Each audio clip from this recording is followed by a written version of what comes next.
Hey there, Sarah Noquette here, and welcome back to my channel. In today's video, I want to spend some time really diving deep into pricing strategy, things like value-based pricing, how to come up with that hourly rate, all that good stuff. But before I do, I want to confess something. When I first started working as an online business manager, I actually worked for free for some clients. I worked for testimonials, which I see a lot of OBMs and just service-based support people doing. That might work for some people. I don't recommend starting at that point. I want to share in today's video some tips and tricks so that you can avoid downplaying your skills and downplaying your worth and downplaying the value that you're providing clients by really shedding light on some of the key things that you need to consider when you are pricing your services. You know, you might be expecting me to come on today's video and say, you know, you should be charging a minimum of $65 an hour, you should be charging a maximum of $200 an hour, but the truth is that you have a unique circumstance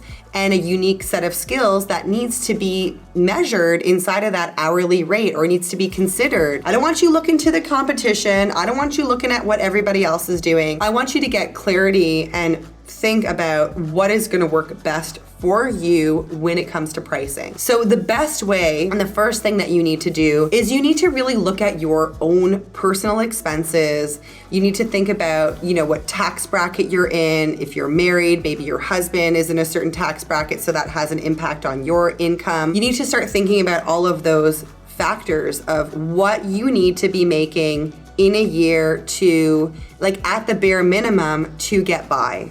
And I say at the bare minimum with all the love in my heart, because when you're first starting a business, you do have to make some sacrifices, whether you're sacrificing your time, your sanity, you know, all that stuff. You might have a dream of making that hitting that six-figure mark ultimately as an OBM, and you can definitely do that, but you're probably not gonna make that in your first year. So what does that number look like to you? And if you have kids, if you have a full-time job, if you have someone that you're taking care of, or, you know, a limited amount of time that you can work, you also need to think about that. You know, if I'm only working part-time, then, you know, maybe I'm gonna be okay making $30,000 a year, right? Like, it's your unique thing. And I want you to spend some time here, if you need to pause this video and really shed some light on what you need to be making this year to feel like you are moving forward, okay? It doesn't have to be the end goal, but it has to be a goal. So once you've got that number in mind, I want you to think about how much time you have to work. Are you working full-time? Are you working part-time? So if I want to make $30,000 a year and I've got, you know, 20 hours a week to work and there's 52 weeks in a year, what does that chalk down into my hourly rate? What does that look like for me? And that's going to be unique for everybody. And once you have that, that sort of serves as like that baseline hourly rate. Once you've got that baseline hourly rate in your mind based on what you need to basically survive at a bare minimum, then I want you to start thinking about your transferable skills. Now, I mentioned at the beginning of this video that I started working for free. And, you know, the hardest thing for me to stomach these days is I had so many transferable skills that I literally was overlooking. I had project management experience here and there. You know, I had worked with teams before. Even when I was in high school, there was a lot of, you know, sales experience that I had. I had various experiences from the types of jobs that I had. And I just was like, nope.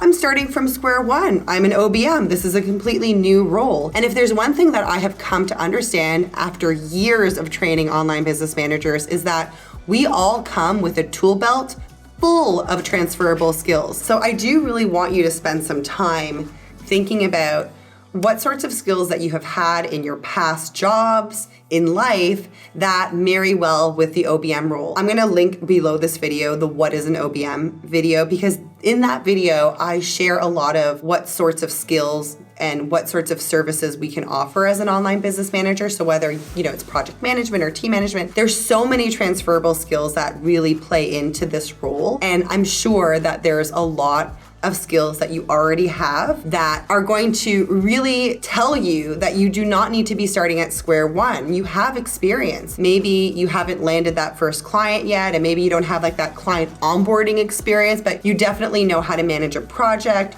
You're responsible, you're strong-willed, whatever that looks like for you. That's gonna play into your unique positioning as an online business manager. The one thing we have as OBMs is our unique brand as people, as humans, that we are, bringing our unique skill set to the table. So don't discount that. You need to leverage that. Once you've gotten clear about that transferable skills, the next big thing is understanding the value that you bring to the table as an OBM. So one of the things that I hear a lot of students in our programs at the beginning say is, I myself wouldn't spend $85 on this sort of service, so it's really hard for me to sell my package at $85 an hour. I totally understand where they're coming from, because I too felt like that myself for a very long time. And we as OBMs, we tend to be very organized, project-minded people. If someone comes to you with a problem like, Sarah, I'm having this problem, I don't know how to, you're immediately going to come up with like a list and some solutions for them. It's like you sort of have that as a natural default. Not everybody is like that. Some people don't really like managing teams. They don't want to deal with that. So it's really important to mention that, when you're giving your client back time and freedom and peace of mind, there is a price to put on that, and it is a high price. If my client hires me on a 20-hour retainer and I've given them back 5 hours of their time that month to go and land that affiliate relationship or that big sales project that they're working on, what does that look like? So they've gone and they've landed a book deal for $50,000 in the time that I've saved them. Is it really a big deal for them to pay me $85 an hour? They're like, hell no. You've just given me back time and freedom and I'm able to focus and be creative, and I have peace of mind when I go to sleep at night knowing that you are taking care of things. That is huge. So when you are thinking about the value that you're providing for clients, that is about value-based pricing. Well, it's hard at the beginning to understand that fully. Over time, that evolves. And as you get more experience as an OBM, that evolves as well. And then ultimately, maybe you're not even looking at an hourly rate anymore, although that is the basis of how you formulate your packages and your what you're selling to clients. At some point, maybe you are done with that hourly rate and you're at the next level of value-based packages instead of just value-based pricing. So really getting clear on the value that you're providing clients and what you're giving to them is so important as an online business manager. It's a really wonderful thing when you realize, okay, so maybe I'm not my ideal client avatar, but Susie is my ideal client avatar. And if Susie had extra time in her week, then Susie could take over the world and Susie could have a much more successful business with, streamlined standard operating procedures and the right team members there. And I can do all these things to help her. And that, my friends, is a really wonderful thing that we do as online business managers. Now, the last big piece that really weighs into your strategy around pricing is how you're going to sell your services. And this is something that is really tricky for new OBMs. Should I sell a package?